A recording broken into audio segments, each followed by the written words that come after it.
Hi,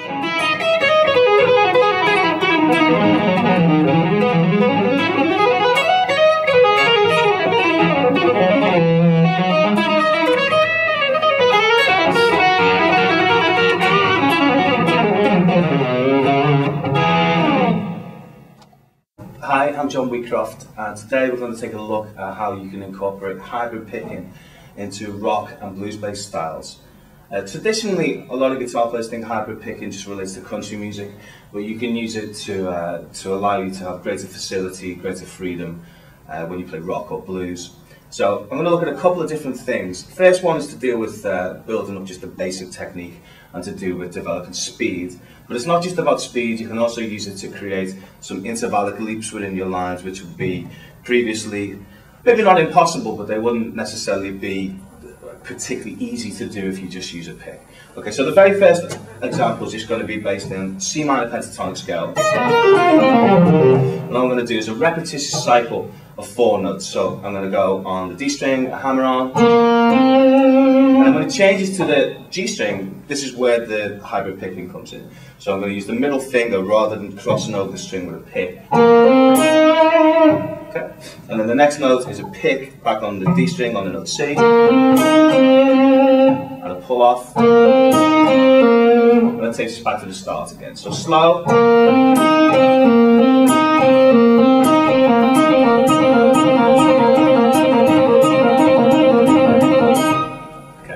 Now, what I'm going to do next is vary the high note so it follows other notes that come in pentatonic scale. So I'm going to change the high note to follow the pentatonic pattern like this.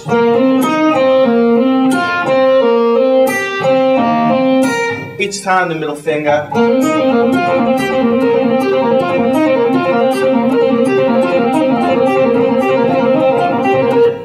is used to pick each note. You could use the this finger, but for the purposes of consistency of tone, it's probably easier to switch with the middle finger. There is going to be a time when I'm going to use the ring finger to pick notes, but we'll get to that in a second. So that's exercise number 1.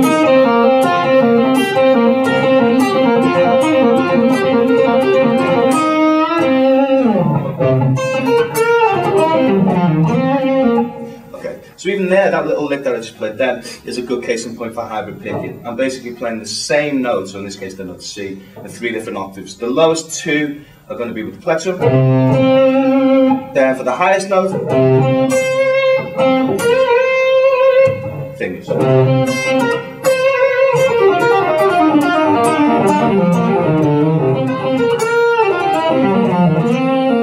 An Eric Johnson type idea. Okay, so that's the first, maybe example 1B.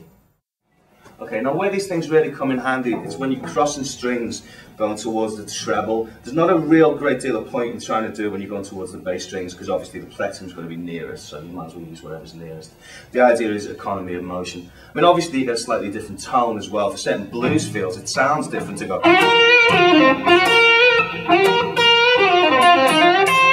Rather than kind of like a more slightly more open sound, especially if you're accentuating the attack by snapping the string against the fretboard.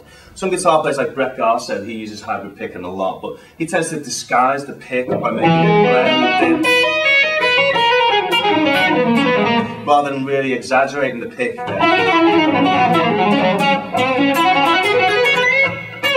Making it sound more kind of, I guess it's more fusiony approach as opposed to blues, where we're really exaggerating the digging in nature of snapping the string against the fingerboard.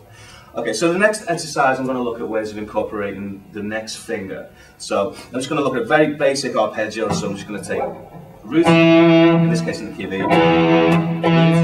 major third, fifth, and octave. Now, as I cross the strings, I'm going to keep the pick where it is. The pick's pretty much going to be a downstroke for this example. So down, then I'm going to use the middle finger and the ring finger. You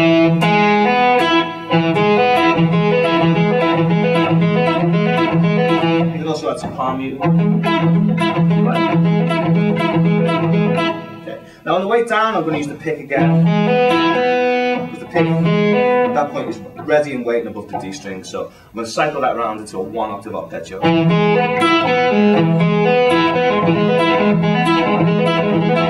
And you can move here's a little, slightly more complex sequence that's going to add a seventh. It's going to be.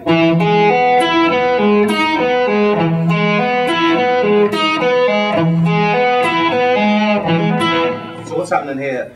On the ascending, I'm using both of the fingers, the middle and the ring finger. But on the descending, I'm just alternating between the middle finger and the pick.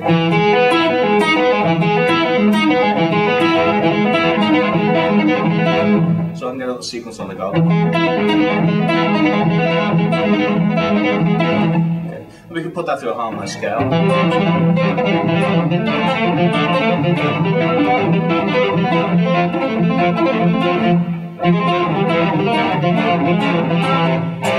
kind of thing. And then I just move it through C major, D minor, E minor, F. Then I think on the way down, like F minor, E flat 7, D minor, D flat 7.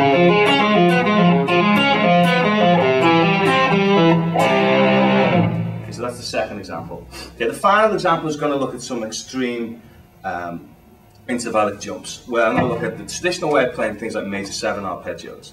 If I'm in the key of E, I might play like so.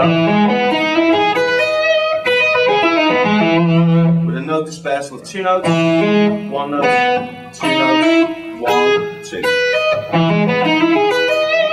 Now, for certain styles, like such as two-handed tapping, it works quite well to get rid of the notes that's got one, the strings that have got 1 note. We end up with, and we can add. But that's a subject or topic for another day, perhaps. So I'm going to be left with this. Now, what I'm going to do is I'm going to power it down even further and just end up with 1 note. So look at the first note on each string, which is E in this case, D sharp and a B. So again, pick, and in this case I'm going to use the middle and ring finger. So that's going to be my arpeggio.